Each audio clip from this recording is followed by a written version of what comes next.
Oke, salam sejahtera tuan-tuan dan puan-puan. Salam perpaduan kepada seluruh rakyat Malaysia. Oke, salam sejahtera tuan-tuan dan puan-puan. Satu lagi berita yang saya mau kongsikan kepada anda daripada berita harian. Saman pemula, Mahkamah beri masa Tommy lantik peguam baharu. Kuala Lumpur, bekas Peguam Negara Tan Sri Tommy Thomas yang memfailkan saman pemula terhadap pasukan petugas khas yang menyiasat dakwaan dalam bukunya serta kerajaan Malaysia memohon diberikan masa untuk melantik peguam baharu susulan kematian peguam beliau Datuk Seri Gopal Sri Ram.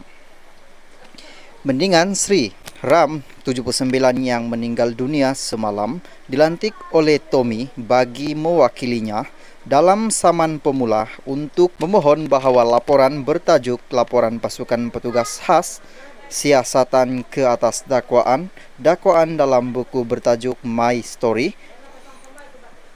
adalah dokumen tidak sah dan bertentangan undang-undang. Peguam Kanan Persekutuan Samsul Bolo Hassan ketika dihubungi pemberita berkata peguam yang hadir bagi pihak plaintiff Tommy memohon masa sebulan untuk melantik peguam baharu berikutan kematian Sri Ram. Pada persinding secara Zoom itu, beliau berkata Hakim Datuk Wan Saleh menetapkan pengurusan kes pada 27 Februari depan untuk plaintiff memaklumkan status terkini mengenai pelantikan peguamnya. Persinding hari ini dijadualkan untuk menetapkan tarikh mendengar permohonan pasukan petugas khas serta kerajaan Malaysia bagi membatalkan saman berkenaan atas alasan ia melampau,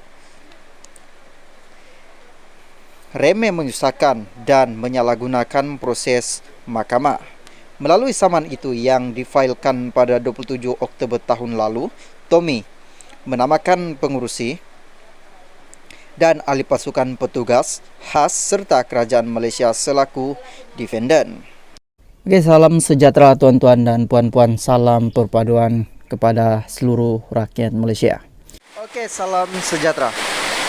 Satu berita paling panas, paling mengejutkan, paling baik untuk KJ. Selepas KJ dipecat, ini yang berlaku kepada KJ. Berita ini juga saya petik daripada berita harian. TMG tawar Khairi kerja. Kuala Lumpur, adakah bekas Menteri Belia dan Sukan Khairi Jamaluddin bakal menyertai klub bola sepak Johor Darul Takzim JDT? Persoalan itu bermain dalam pikiran peminat bola sepak tempatan susulan hantaran terbaru pemilik klub itu, Tengku Ismail Sultan Ibrahim, di laman Instagram miliknya hari ini. Menerusi hantaran di Instagram story miliknya, Tengku Ismail seakan memberi bayangan bahawa Khairi bakal menjadi ketua pegawai CEO JDT pada masa hadapan. Wah, baru saja Khairi dipecat, kini TMG mahu Khairi menjadi pengurus bola sepak. Oh, boleh. Untunglah Khairi kalau dia setuju kan. Bakal CEO, ketua pegawai JDT dan penasihat belia Johor, tulis Tengku Ismail yang turut memuat naik gambar beliau bersama Khairi. Kenyataan Tengku Ismail itu menghangatkan lagi suasana ketika Khairi yang juga bekas ketua pemuda UMNO dilaporkan dipecat dari parti itu. Bagaimanapun tidak mustahil bayangan yang diberikan Tengku Ismail itu menjadi kenyataan dengan Khairi dilihat memiliki ciri-ciri kepimpinan yang tinggi selain berpengalaman sebagai Menteri Belia dan Sukan. Sementara itu, Khairi turut membalas hantaran itu di Instagram rasmi beliau dengan gambar yang sama bersama baginda dengan komen "One door close, outer will open, rezeki di tangan Tuhan." bekas Menteri Kesehatan dan Menteri Sains, Teknologi dan Inovasi, itu pernah menjadi Menteri Belia dan Sukan pada Mei 2013 sehingga Mei 2018. Khairi yang juga bekas Ketua Pemuda UMNO itu dipecat daripada UMNO semalam. Setiausaha Agong UMNO, Datuk Seri Ahmad Maslan, dilaporkan mengesahkan Khairi Jamaluddin dan bekas Ahli Parlimen Tanjung Karang, Tan Sri Noh Omar, dipecat daripada UMNO.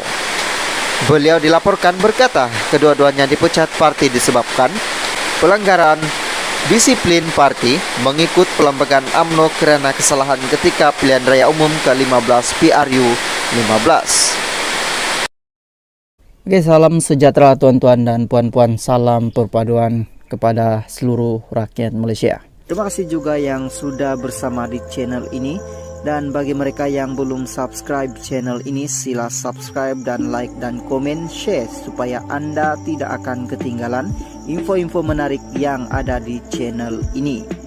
Oke, berita hari ini saya mau ungsikan kepada Anda daripada Sinar Harian. Isu pakar HDB KP-KT sedia ambil tindakan perundangan. Sialam, Kementerian Pembangunan Kerajaan Tempatan KP-KT tidak teragak-agak untuk mengambil tindakan perundangan kepada pihak yang membuat tomahan fitnah dan cobaan menghasut rakyat susulan membawa masuk pakar luar untuk berkongsi kepakaran dan pengalaman berhubung isu perumahan. Menterinya NGA Kor Ming berkata tuduhan setengah pihak berkepentingan politik bawa perkongsian pakar perumahan daripada Lembaga Perumahan dan Pembangunan HDB Singapura dibuat bagi mengisi kelemahan penjawat awam Malaysia adalah tidak benar dan berniat jahat. Menurut beliau, tuduhan tersebut adalah satu tindakan provokasi yang berburu fitnah hasutan. Penjawat awam di KP-KT sentiasa memberikan khidmat yang terbaik dengan penghasilan berbagai dasar seperti dasar perumahan negara, dasar rumah mampu milik, dan program-program perumahan holistik untuk rakyat di negara ini. Malah penjawat awam telah berhikmat dengan cermelang sejak dari pentadbiran Perdana Menteri pertama Tengku Abdul Rahman Putra Al-Haji sehinggalah ke hari ini. Sinergi penjawat awam dan anggota pentadbiran telah melahirkan berbagai dasar program dan pelan-pelan tindakan demi kepentingan rakyat